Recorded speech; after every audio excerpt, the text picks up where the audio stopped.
Welcome back to So Well Media. We're here for episode 7 of season 2 of Daredevil Born Again. And guys, we're almost there. The home stretch. It's the pinnacle episode before the finale. And usually with Marvel, Disney Plus, usually episode 7 tends to be somewhat their biggest episode before we get disappointed at the end, or actually the appetizer before we get the final course. You know what I mean? But I'll say again, as we say in each episode, this show's been cooking from beginning and looked like to end at this point.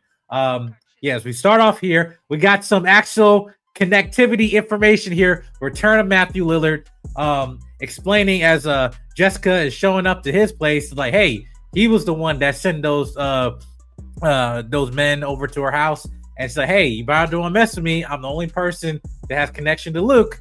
So my theory was correct when that last conversation is like, yeah, some people I know probably took his offer, whatever. I told him to fuck off. Yeah, the other person was Luke. And then Matt was like, oh, Luke. Yes, somebody got paid the bills. That was a nice house. Come on now. He's hired. Heroes for hire. Hey, are you employed? Yes, I'm looking for a job. Especially in the superhero business. You know what I mean? It's like, come on. Like, especially, and it's connected to the government, so I'm just saying, it's a nice house. They gotta be paid for. But at the same time, Phil, what was your thoughts? At least we know where Luke is, and that we assume Luke is the father of that child of Danielle, and he's somewhere overseas and doing God knows what. I will say that it was funny to watch Jessica Jones make this full look bitch made in a matter of 2.5 seconds. That was lovely. I think this all but outright confirms that Luke Cage is not only he's here and well, but I have a suspiciously sneaking feeling that Mike Coulter will come back for season 3. That's kind of where I'm at with it. As far as the Jessica Jones of it all and how she kind of factors into the ending a little bit, but where she comes off at the beginning, she's like, I did my part. I'm not here. Like, this is your city. This is all you. But her meeting Cherry was cool. I mean, listen, if you're a fan of the Netflix stuff, this was just, this was the, as you said, this was the appetizer to the big dish, right? And it's nice to see this connectivity come full circle to an extent. And even though we've only got one episode left, I'm still pretty convinced that Mr. Charles Matthew Lillard is someone of grave importance. I don't know in what capacity, but I'm sure we will find out. I actually don't doubt one bit that the Heroes for Hire thing may or may not be some kind of initiative from Dave Fontaine, Val, because remember, he when he made the call in that is either episode 1 or 2. And as the AG gets called, yes, Miss Fontaine. Yes, this is not a coincidence. Mm-hmm. Yeah, and I don't know if, again, because we're literally in the end of this saga, and at this point, Daredevil season 3 will be after Secret Wars. I don't even know what this world is going to look like, to a point to even speculate. But at the same time, right? Before Secret Wars. Think about it. They're filming it now. Yeah. It's going to release before Secret Wars next year. Yeah, and assuming there's no hurdles, production issues, anything like that. Right. Plus, also remember, I think they said that they would like to have a season a year as long as they can keep going and around the same time slot. So the next season, unless there's any changes, would be after Doomsday, but before Secret Wars, which puts into question where in the timeline, if this would be right before Red Skies and all that shit, or if they're just not going to talk about it until we have an established MCU post that. But that's neither here nor there. Yeah, J. King, as we see this, how much I can speculate about the future of where the other characters can be in a possible spinoff. I want to focus on these characters here with Karen Page now also arrested, and she's getting, a process in. I was kind of scared a little bit to see how, in terms of what that process is going to be in this show, because I've seen that in Penguin, and that was very difficult to watch when it came with Sophia Falcone, yeah. Yes, because that's, you know, she won an Emmy for that, and well deserved for that. But I'm just saying, women getting processed in the jail system and stuff like that, especially with, you know, these characters that you love, they don't want to see them in that predicament. But and then we see Kingpin, you know, sharing her a visit. It's like, hey, what's up, you know, and yeah, it didn't go well, but at least she's still breathing, barely. But yeah, what was your thoughts on Karen now being in jail, and then the whole team trying to figure like what we can do to get her out and all that stuff? I figured Wilson wouldn't want to just, once she's in jail, murder her immediately, just like how he said with Matt when it comes to like Daredevil. He wants to not just easily take them out, he wants to end, you know, the effect that they have on people. He wants to end their influence, and putting her in jail and trying to break her down and have the system break her down is exactly what he would want to go for, even though he would like to go the brawler route of just beating the shit out of her, just like how he did with Vanessa's, you know, affair guy back in the last season. But also just, again, they put them in a very difficult position because, again, it's like Fisk has nothing to lose, so he's literally going to go to every crazy route possible. That being, as I said, put Karen through this, and also take out, you know, the governor before she can do anything to stop the Safer Streets Act and all that shit. So it's like, it is very much a running clock, like it is a speeding clock, you know, to try and get Karen out of this predicament. I'm not scared though, because from the Karen page we've seen from the first season of Daredevil to all the way to season 3, to even when she showed up in Punisher, I know this girl is strong. I know she can handle herself as far as she can. But I mean, this is Karen. We all love Karen. We don't want anything to happen to her. And who knows who will be? Fisk, Heather, who knows at this point? Yeah, and I like in terms of them how they're explaining, like, listen, at this point, lines got to be crossed, and you know what we said we will never do. Actually, no, we got to do. And at this point, as we go into this trial and trying to process, and you know, Karen as a vigilante, even though, you know, whether she is, you know, supporting one or whatever, but you know, she doesn't wear no mask. She hides behind one. Technically, she's protected by one, which is Daredevil. But we see this where Matt is now contemplating using Bullseye as a way to either, and I thought at first was to actually break her out of prison, but then it's like, if they break her out of prison, then basically it'll be another bullet for Fisk to use against, you know, Daredevil and vigilantes in general and stuff. And then also we get the return of Detective Mahoney, I believe. Yes. And guys, listen, each episode, as much as you've been hearing about this show being returned to form to the Netflix era, they're using it in very smart ways. Because yes, you could have brought him in earlier episodes. Yes, you could have brought Jessica in earlier episode too. But it's like the timing of it was so right to the point. No, they're just a part. There's balance in the story, and they're needed when they're needed, right? And I just, you know, again, love that they're bringing back to this, man. It's just like, oh, you know, it's, again, just feel like seeing an old friend again. But we see that Daredevil is decided saying I'm probably gonna work with Bullseye to give him that one good deed that he wants, even though I can care less if he lives or die. At this point, I've done my part. I thought it was to break her out, but then actually it was to protect the governor, because the governor's like, all right, it's time to get the termination papers. And we got, you know, that means that you're already on Fisk's hit list and stuff. So, and we later find out in that scene, like, yeah, someone's gonna go find a killer, and he got stopped because Bullseye was protecting her. And now, what does it mean for Bullseye in general, turning into this new lead? Now, I still think, yeah, he's a villain, or at this point going to the mercenary route of in the Marvel universe and stuff, which you gotta look at it. It's like, if they want to make a Dark Avengers, which technically what Thunderbolts was trying to be, you know, even though it's New Avengers, but like, yeah, it's like using kind of villains trying to take over a new leaf in a way and kind of putting them in this good deeds route, not somewhat like a Suicide Squad, but you know, similar to that. But I will say, Phil, what was your thoughts on Bullseye actually protecting and saving the governor's life and giving that one good deed that he was telling Matt? I think this tips the scales, but I also think this isn't the end of Bullseye. To your point about the Dark Avengers, that was an interesting time at Marvel Comics too, because they had, villainous clones of people as members of the Avengers. So for example, you had Matt Gargan as the Spider-Man, he was the Venom. You had Bullseye, who was the Hawkeye, but it's Bullseye, right? And then of course, famously, Norman Osborn was in the Iron Patriot suit as their Iron Man, effectively. I don't really remember who was the Loki or the Thor of it all. I don't really remember if they even had one. I think Baron Zemo was also part of that team too. They just had Ares. No. You're right. Ares and Sentry. That's right. And fucking Wolverine's son as Wolverine. Yeah, Dakin. Dakin. And no, I actually mixed it up. Baron Zemo was part of the Thunderbolts, not the Dark Avengers. Anyway, having Bullseye come in and do this thing, just look at the way he walked away. He walked away with a smirk on his face. He's not done. I don't think. Matter of fact, I think he was even on the list of people we saw that's coming back for season 3. I'm pretty sure Wilson Bethal is on that list. I'm not going to type it up and double check right now, but I'm pretty sure he is.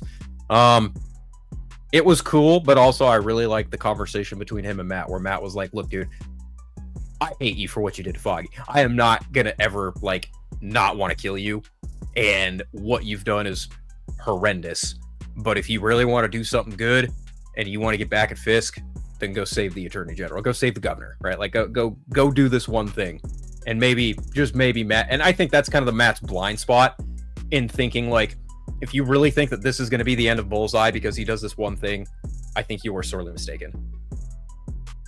Yeah. Now, with that, I do think we're going to see him again, possibly very soon. I remember there were shots in the trailer where it's I haven't seen those shots yet. But aside from that, as we get into the trial for Karen Page, he's talking to Karen, say, hey, listen, I probably got to cross the line here. It's what are you talking about?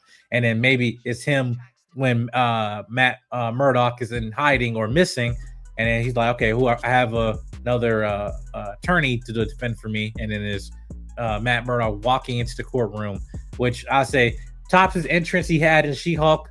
Walk in the courtroom and just flip the whole thing down. Everyone's like, no, you thought I was dead. Nope, I'm here.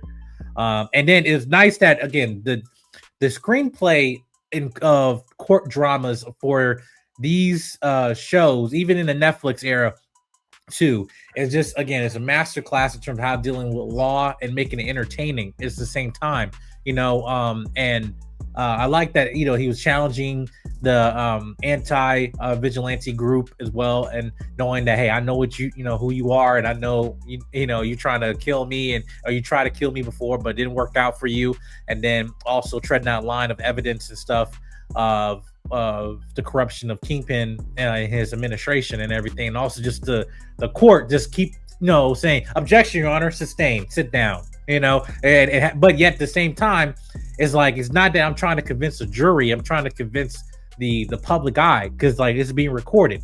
As I said, it's kind of reminded me of the Amber Heard and Johnny Depp trials, how that was just fully broadcast and stuff, and then as much as there were objections and stuff like that, at least you had that on the record, and that kind of kind of stirred up some things, so I think they're using that for their advantage, and I think there's going to be an opportunity possibly in the finale of seeing using the public of New York as some of their army or people to go against Fisk and everything. So because we've already seen it before with these people wearing the Daredevil masks and stuff like that. I think that's just going to be heightened in this political conflict. But J. King, I want to talk about this one intense scene with Karen being interrogated by a certain therapist, Heather.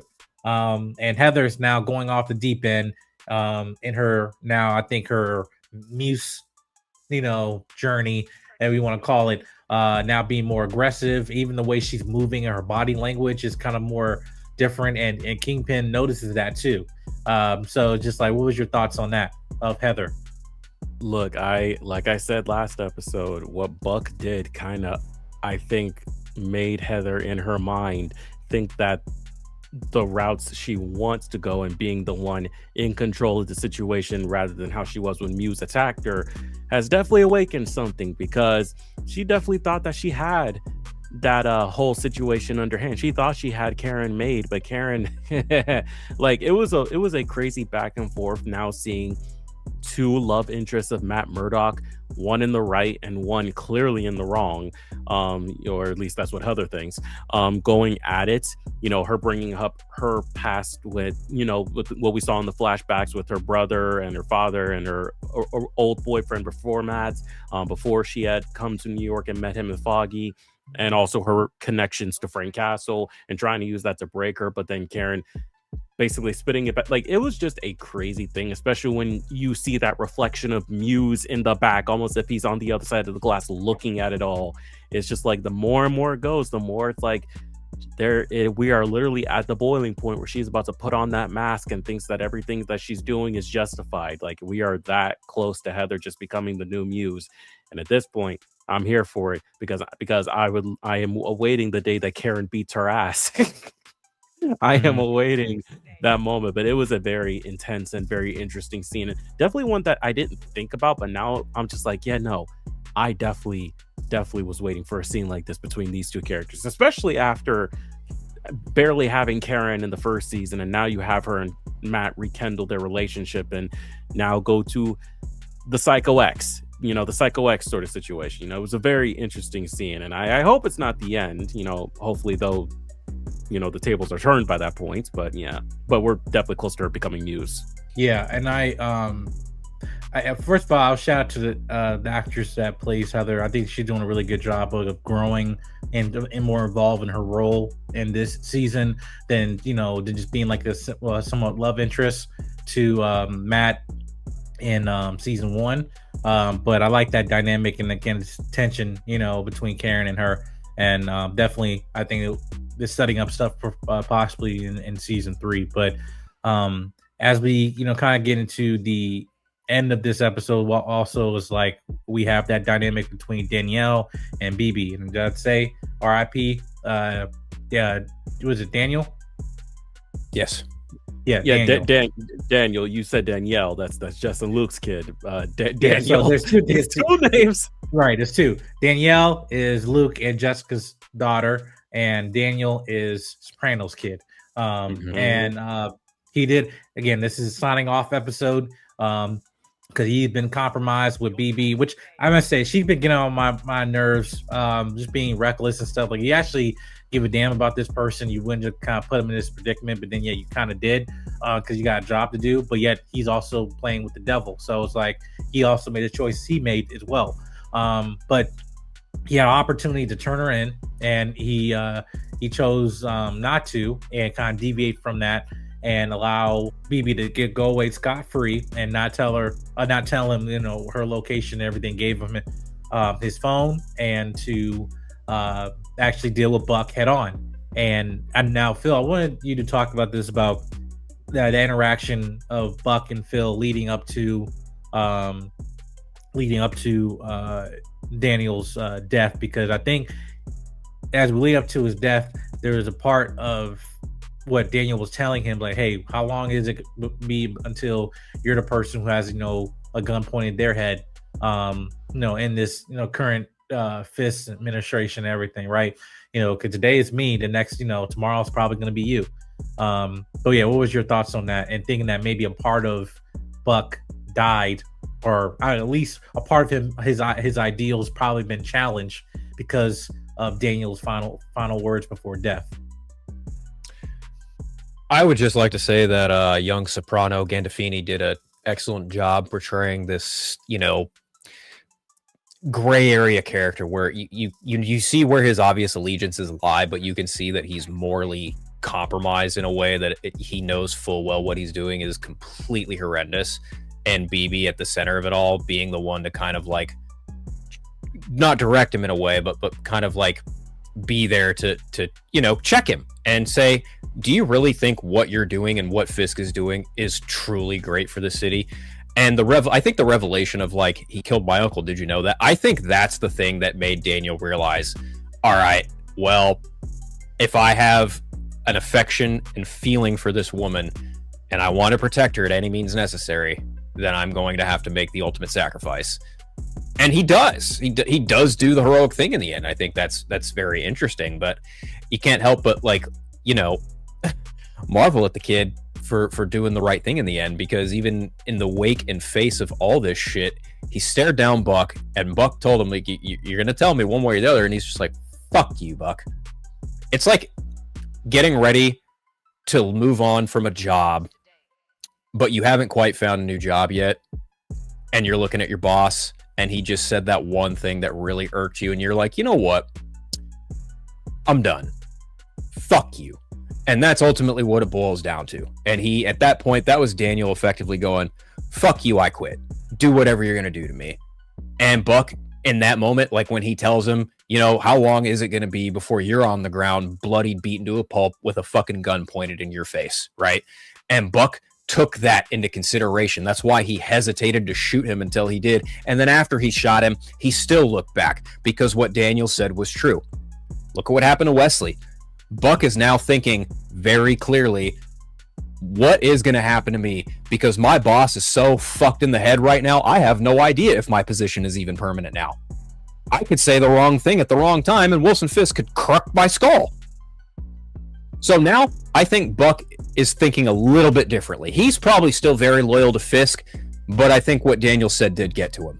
Yeah, Jake, what was your thoughts on that? I have to agree. It's like, I definitely, like, again, just shout out to the actor who's been playing Daniel. Like, he has been doing a really good job in terms of the character that he has been giving us from last season to now.